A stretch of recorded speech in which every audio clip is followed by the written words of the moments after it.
Aujourd'hui, je te présente un bref état des lieux de WordPress en 2025.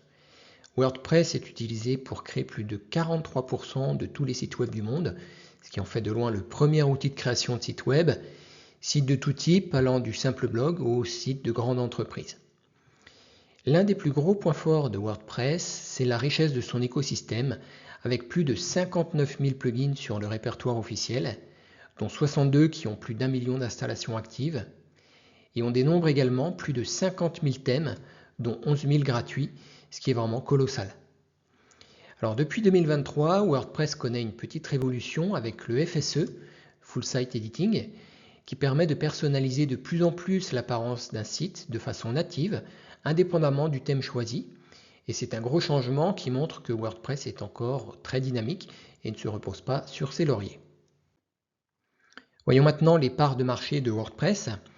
Ce graphique montre la progression du pourcentage de sites créés avec WordPress dans le monde. On voit que cette progression semble avoir atteint un palier depuis 2022, autour de 43%. Et si on regarde maintenant la part de WordPress parmi les CMS, Content Management System, on voit qu'il domine très largement. Ces deux concurrents qui se développent le plus depuis ces dernières années sont Shopify et Wix.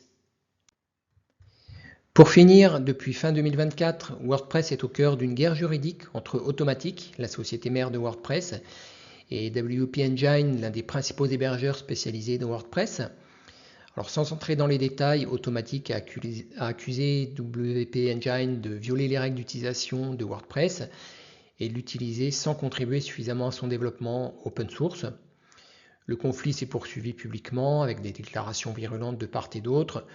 Matt Mullenweg, le dirigeant d'Automattic, a qualifié WP Engine de cancer pour WordPress, tandis que WP Engine a dénoncé des demandes financières exorbitantes d'Automattic pour l'utilisation de la marque WordPress.